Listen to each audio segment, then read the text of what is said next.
જામનગરની સરકારી dental college અને હોસ્પિટલ દ્વારા ઓરલ હાઇજીન ડેની ઉજવણી કરાઈ હતી। મોરકંડા કન્યા શાળામાં દંત આરોગ્ય કેમ્પનું આયોજન કરી મૌખિક સ્વાસ્થ્યનું મહત્વ સમજાવવાની સાથે વિવિધ દંત રોગોથી બચાવવા ઉપાયો વિશે માર્ગદર્શન અપાયું હતું। ગવર્મેન્ટ ડેન્ટલ કોલેજ અને હોસ્પિટલ જામનગર દ્વારા ભારતીય દંત ચિકિત્સાના પિતામહ ઇન્ડિયન સોસાયટી ઓફ પેરિયોડોન્ટોલોજિસ્ટના સ્થાપક ડૉક્ટર જી.બી. શંખવલરની જન્મજયંતિની યાદમાં ભારતભરમાં દર વર્ષે 1 ઓગસ્ટે ઉજવાતા ઓરલ હાઇજીન ડે નિમિત્તે દંત સ્વાસ્થ્ય જાગૃતિ માટે 2 દિવસીય કાર્યક્રમનું આયોજન કરવામાં આવ્યું હતું। આ કાર્યક્રમમાં લોકોને મૌખિક સ્વાસ્થ્યનું મહત્વ સમજાવવાનો અને વિવિધ દંત રોગોથી બચવા માટેના ઉપાયો વિશે જાગૃત કરવામાં આવ્યા હતા। આ 2 દિવસીય આયોજનમાં શૈક્ષણિક પ્રવૃત્તિઓ, મફત દંત નિદાન કેમ્પ અને મૌખિક સ્વચ્છતા માટેના સાધનનું વિતરણ જેવા કાર્યક્રમો યોજાયા હતા।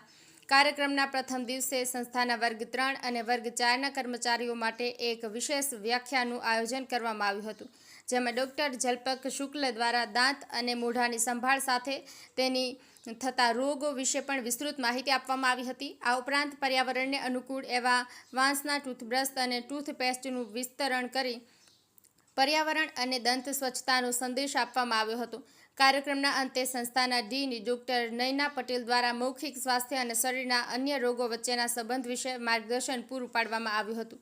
કાર્યક્રમનો બીજો દિવસે સામાન્ય જનતા સુધી પહોંચવા હેતુથી મોરકંડા ગામની કન્યા શાળામાં દંત આરોગ્ય કેમ્પનું આયોજન કરવામાં આવ્યું હતું। આ કેમ્પમાં વિદ્યાર્થીઓ અને શાળાના સ્ટાફને દાંત અને મોઢાની સંભાવના હેઠળ મહત્વ વિશે માહિતગાર કરવામાં આવ્યા હતા।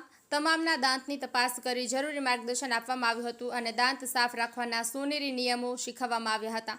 આ ઉપરાંત બધાને ટૂથબ્રશ અને ટૂથપેસ્ટનું વિતરણ પણ કરવામાં આવ્યું હતું। આ કેમ્પનો 100થી વધુ વિદ્યાર્થીઓ અને સ્ટાફે લાભ લીધો હતો।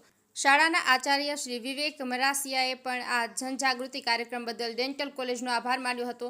આ સમગ્ર 2 દિવસીય કાર્યક્રમને સફળ બનાવવા માટે સંસ્થાના dean doctor Nayana Patel, doctor Rohit Agrawal, doctor Nisha Varliyani, doctor Devanshu Chaudhary અને ડૉક્ટર અર્પિત પટેલ દ્વારા સઘન જહેમત ઉઠાવવામાં આવી હતી।